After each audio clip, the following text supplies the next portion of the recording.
A correção gramatical e os sentidos do texto seriam mantidos caso a forma verbal existia fosse substituída por existisse.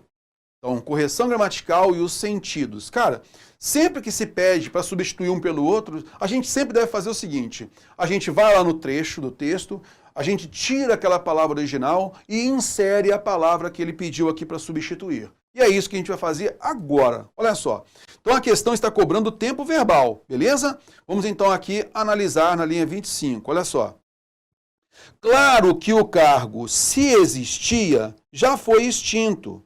Claro que o cargo, se existisse, já foi extinto. E o homem da lousa assim assado. Terror, se existisse, já foi extinto? Está certo isso?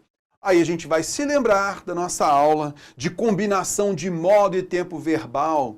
Se existisse, já teria sido extinto. Porque quando eu utilizo o pretérito imperfeito subjuntivo, existisse, eu naturalmente vou ter a combinação com o futuro do pretérito lá na oração principal. Se existisse, já teria sido extinto. Então eu precisaria ter o verbo no futuro do pretérito, lá na outra oração.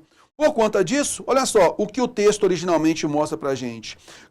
Claro que o cargo, se existia, já foi extinto. Olha, é claro, isso é certo, viu? É certo, é claro que o cargo já foi extinto. Tá? É claro que o cargo já foi extinto. Aí ele coloca aí, nesse caso, uma observação, digamos assim, né? Uma condição, né? Se existia, eu não sei, né? Será que existiu mesmo? Mas é claro que já foi extinto. Se realmente existiu, ou se existia, já foi extinto. Então note que ele colocou a conjunção condicional se e um verbo no pretérito imperfeito indicativo existia. E é o que nós comentamos na nossa aula de verbo, mostrando que neste caso aqui, a gente tem aquela ideia da hipótese real, que a banca gosta de explorar, né?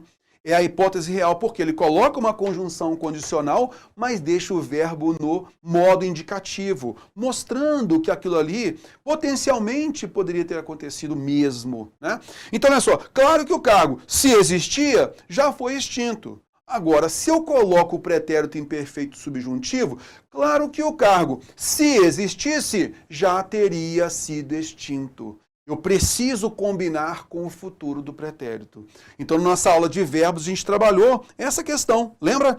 Observando, se eu coloco existisse, naturalmente eu teria que modificar o tempo verbal da oração principal. E, logicamente, nós tiraríamos esse efeito, né, da hipótese real, se existia, colocando agora, se existisse, uma hipótese natural, mudando também o sentido. Por isso está errada a afirmação. Tá legal? Então, realmente, haveria prejuízo da correção e, naturalmente, a mudança de sentido, porque eu mudei um verbo que está no pretérito imperfeito do indicativo para o pretérito imperfeito do subjuntivo. Então, há mudança de sentido. Tá legal?